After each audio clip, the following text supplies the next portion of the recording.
Hey guys, what's up and welcome back to another Brawl Stars video, and I've actually not used Tick in a really long while, so I spent some time recently to learn some of the more detailed stats about Tick and really just played with him to figure out the best tips and tricks for using Tick in Brawl Stars. So if you listen to all of these pro tips, you are going to become an absolute god with Tick if you watch until the end of the video. So let's get into it.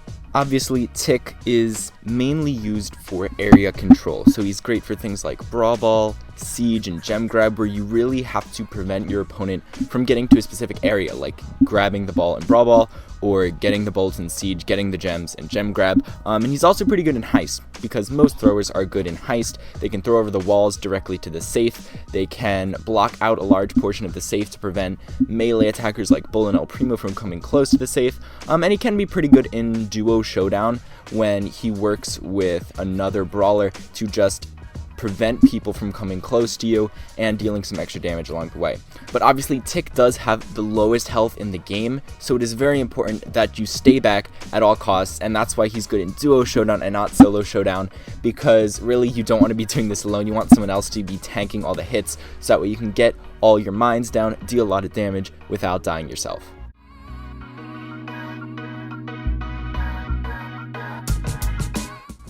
So in order to get better with Tick, I first took a couple screenshots of using Tick in the training cave. And I took a picture right when the mines were landing on the ground, and I also took a picture of his attacking radius and overlaid them on top of each other, so I could see exactly where the mines land in terms of the attacking indicator, and also where is the damage that they deal in comparison to what this indicator tells you. And from that, I made a scale diagram of Tick's attack and where these bombs are located. And so I calculated from the picture that the top left mine is approximately 20 degrees away from the vertical, and then the mine that is sort of at the bottom right is going to be about 10 degrees away from the horizontal, and then the bottom left mine is about 40 degrees away from the vertical as well. And this is consistent. They changed it somewhat recently, so that way this pattern is going to be the same no matter where you throw the mines. So this is definitely something to keep in mind when attacking, is that these angles are always going to be the same.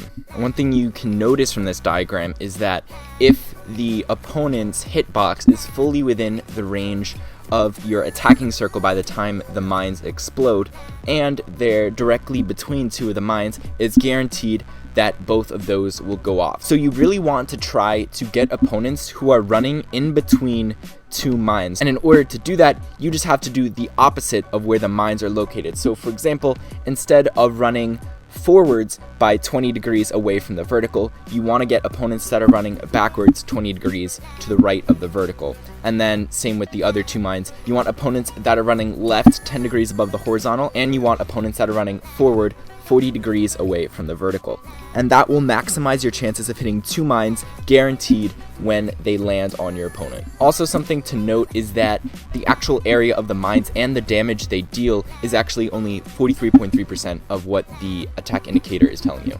So it is a bit misleading in that sense, but like I said, it's a very good indicator, because as long as your opponent is within that circle and they're between two mines, they're guaranteed to get hit by both of them because the space is so small. So just try to chase your opponents such that they're specifically running in the direction where they're directly between two of these mines. And you just want to practice with this over and over so you can get used to knowing what the directions you want your opponents to run in are. Then of course, hitting two mines is nice, but in order to hit all three mines, the opponent has to basically be perfectly in the center. So this is difficult to pull off in a normal game, but it's obviously great for stationary targets. So it's really easy to deal a lot of damage to things like the Ike turret in Siege, or just any of your opponent's turrets or boxes in Showdown, simply because it's guaranteed that all three will hit as long as you auto-aim onto these stationary targets. So there's no reason to drag to aim, since the auto-aim automatically puts those three mines equally spaced around the target, and all three will hit.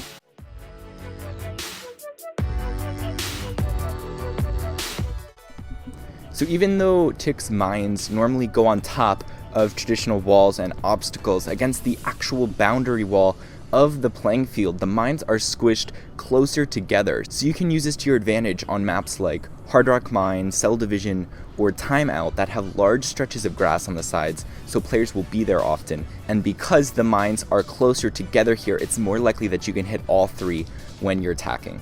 And in the corner, they're super close together, but obviously you're not going to find many brawlers in the corner except for maybe on Snake Prairie if they're trying to troll you. The explosion radius of Tick's mines are actually very slightly larger after the 2 seconds they take to explode, and you can see that in this video here. They don't explode immediately when they are placed down, but they do deal damage after they explode, so that radius is ever so slightly higher. I don't know if you can use this to your advantage ever, but it is something to take into account.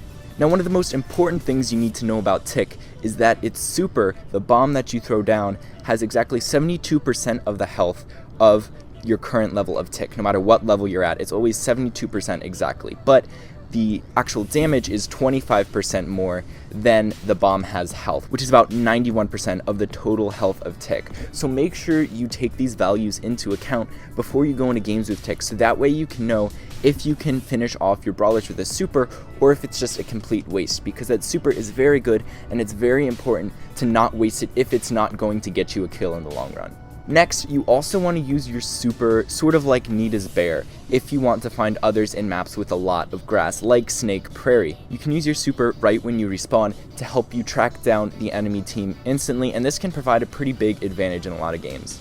And the range of Tick's super is also really large, and you can use this to your advantage by telling the tanks in your team, obviously if you have friends in your party, tell them to push opponents and chase them towards walls, so that way when you use your super and it hits them, its large radius will also break through the obstacles that you want to. And also tell them to push your opponents towards the actual boundary wall of the playing field as well, so you can take advantage of the closer together mines. Also, this has great synergy with Tara because she can bring in all your opponent's brawlers into one tiny spot, and of course your bomb will do major damage if it hits all three of them at once. So those are all the pro tips I have for you, and if you practice a lot using these tactics, you will get better at Tick with time. Some of these take a lot of conscious thinking during a match, but if you do that over and over again, soon it'll become second nature to know which direction you want your opponents to be running, where you want them to be at all times, and you can orchestrate some really cool plays with your parties. So that's all for this video, guys. I hope you enjoyed. Make sure to leave a like and a comment down below if you did, and don't forget to subscribe if you want to see more content like this. But that's all for today, guys, so see you later.